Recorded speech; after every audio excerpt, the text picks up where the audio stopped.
సుఖంగా ఉండాలంటే ఏం చేయాలి? Be an honest man. ప్రామాణికమైనటువంటి జీవితాన్ని నడుపు అంటారు. ఏమిది ప్రామాణికమైనది? పదాల్లో ఉండే స్వామి, అర్థం కాదు కదా ఇది. ప్రామాణికత అంటే ఏమిది? ఒక సజీవమైనటువంటి సంఘటన మీకు చెప్తాను, వినండి. బెంగళూరులో ఒక పెద్ద ధనవంతుడు ఒక ఆటోలో ప్రయాణం చేసినాడు. పెద్ద ధనవంతుడు ఆటో దిగి ఆటోనికి డబ్బులిచ్చి ఆయన వెళ్లిపోయాడు. ఆటో వాడు భోజనానికి ఇంటికి వచ్చినాడు. భోజనం చేస్తున్నాడు. పిల్లలంతా బయట ఆడుకుంటున్నారు ఆటో దగ్గర. కొంతసేపు అయిన తర్వాత పిల్లలంతా వచ్చి ఒక పెద్ద పర్సు తీసుకొని తండ్రి దగ్గరికి వచ్చినారు. నాన్న, ఆటోలో ఈ పర్సు ఉంది. భోజనం చేస్తున్నాడు. అట్లే విడిచిపెట్టి ఆ పర్సు చూస్తాడు. తెరిచి చూస్తాడు. 70,000 రూపాయలు ఉంది. ఇంకేమేమో దాంట్లో పత్రాలు ఉన్నాయి, పేపర్లు ఉన్నాయి, అంతా ఉన్నాయి. తన తల్లితో చెప్తాడు, అమ్మా, ఎవరో ఒక పెద్ద ధనవంతుడుగా కనబడుతున్నాడు, ఆయన ఎక్కా ఒక లాడ్జ్లో దిగాడు, ఇడిస్తే నేను వచ్చేస్తే చూడి. వెంటనే చేతులు కడుక్కొని ఆటోలో లాడ్జికి వెళ్తాడు. ఆయన పేరు తెలియదు. లాడ్జిలో పైనుంచి కింద వరకు చూస్తాడు, ఎవరూ కనబడలేదు. మళ్ళా వాపస్ వచ్చి మళ్ళా 2-3 సార్లు తిరుగుతాడు. తన స్నేహితుని దగ్గరకు పోతాడు. బాగా పూజలు పునస్కారాలు చేయనటువంటి స్నేహితుడు. మిత్రమా, ఈ రీతిగా నాకు ఆటోలో దొరికింది ఇది. అక్కడ లాడ్జ్కి పోతే ఎవరు ఆయన దొరకలేదు, ఏం చేయమంటావు ఇప్పుడు? ఒరే పిచ్చి విధవా, భగవంతుడు నీకు ఒక అవకాశం, గోల్డెన్ ఆపర్చునిటీ ఇచ్చినాడు. ఇది జీవితంలో మరల రావు ఇటువంటి అవకాశాలు. సద్వినియోగం చేసుకో దీన్ని. ఏం చేయాలా? ఇంటికి తీసుకో. నీ స్థితిగతులు బాగలేవు, చాలా బీదవాడివి, ఏం చేయాలని అంటావా? తీసుకోపోను. మనసు రాలేదు. మరలా లాడ్జికి వెళ్తాడు. కనబడలేదు. ఇంటికి వస్తాడు.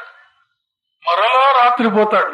పోతే ఆకస్మికంగా ధనవంతుడు వస్తున్నాడు అని చూస్తాడు. అయ్యో, చాలా సంతోషమవుతుంది.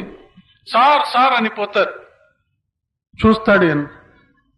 ఏమంటే, సార్, నా ఆటోలో మీరు ప్రయాణం చేసిండ్రు ఉదయము, మీ పర్సు విడిచిపెట్టి పోయినారు సార్, మీరు మర్చిపోయినారు. ఉదయం నుంచి నేను తిరుగుతున్నాను సార్, మీరు దొరకలేదు. ఆశ్చర్యం వేస్తుంది ఆ ధనవంతునికి. ఆటో వండ్లో ఇటువంటి ప్రామాణికంగా ఉండేవాళ్ళు కూడా ఉన్నారు ప్రపంచంలో. చెప్పి మొదట పర్సు తీసి డబ్బులు చూసుకుంటాడు, ఖాళీగా ఉందేమో అని. చూస్తే తన అమౌంట్ ఖచ్చితంగా ఉంది దాంట్లో. కండ్లలో నీళ్ళు వస్తుంది. అయ్యా, ఉదయం నుంచి నేను పోలీస్ స్టేషన్ లో పోలీసు వాళ్ళకి కంప్లైంట్ ఇచ్చి వాళ్ళకి చెప్పి వాళ్ళంతా వెతుకుతున్నారు. ఆటో నంబర్ నాకు తెలియదు. ఉదయం నుంచి జరుగుతా ఉంది కార్యక్రమము. అయితే నువ్వు నీతిగా న్యాయంగా తీసుకువచ్చి ఇచ్చినావు కదా, ఆశ్చర్యం అవుతుంది నాకు అని చెప్పి అందులో 1000 రూపాయలు తీసుకుని ఆయనకి ఇస్తాడు. ఓ, చాలా సంతోషమైంది.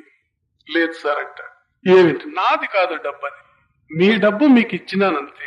దీంట్లో నా ఘనకార్యం ఏమీ లేదు. ఇంకా ఆశ్చర్యమవుతుంది. సరే, మీ ఇంటికి పోదాం పద అంటాడు. ఆడ తెలుసుకుందాం పద కథ అంటాడు. అదే ఆటోలో ఇంటికి తీసుకుపోతాడు ఆయన. ఒక చిన్న కొట్టం అది. ఆయాసంతో దగ్గుతో బాధపడే ఒక వృద్ధురాలు అతని తల్లి, చినిగిపోయి త్యాపలు పడినటువంటి చీరలు కట్టిన భార్య, అర్ధనగ్నంతో ఉన్న 3 పిల్లలు, తలకు నూనె లేదు, పరిశుభ్రంగా లేరు, పై మీద బట్టలు కూడా లేవు. ఆ స్థితిని చూసి ఒక్కసారి కళ్ళలో నీళ్ళొస్తుంది. 70,000 తీసుకున్నట్టు ఎవడేం చేస్తుండే? ఎవడు ఏం చేస్తుండలేదు. ఆమెతో, అతని తల్లితో మాట్లాడతాడు. అమ్మా, ఈరోజు నీ కొడుకు ఇంత మేలు చేసినాడు, నీకు ఏదో మేలు చేయాలని వచ్చినాను నేను. ఒక 10,000 రూపాయలు తీసుకో, నీ ఇల్లుని చెక్కబెట్టుకో. ఆ పుణ్యాత్ముడు ఏముంటుంది? స్వామి, ఇది మీ సొమ్మ, మేము ముట్టకూడదు. దేవుడు ఒప్పుకుంటాడా ఇటువంటి పనులు? ఈ రోజు మీరు ఇవ్వవచ్చు, రేపు మా కష్టాలు ఎవరు చూస్తారు? ప్రతిరోజు మేము పడే కష్టాలే ఇవి. మమ్మలను కించపరచవద్దండి. చిన్న చూపు చూడవద్దండి స్వామి అంటూ టీ తెప్పించి తాపించి మరీ పంపించింది. దీన్ని అంటారు ప్రామాణికత్వం అంటారు. ఎంతమంది ఈ ప్రామాణికత్వాన్ని తమ జీవితములో ఆచరణ చేస్తున్నారు. ఎంతో మంది ఉద్యోగస్తులు ఉన్నారు, ఎంతో మంది గురువులు ఉన్నారు.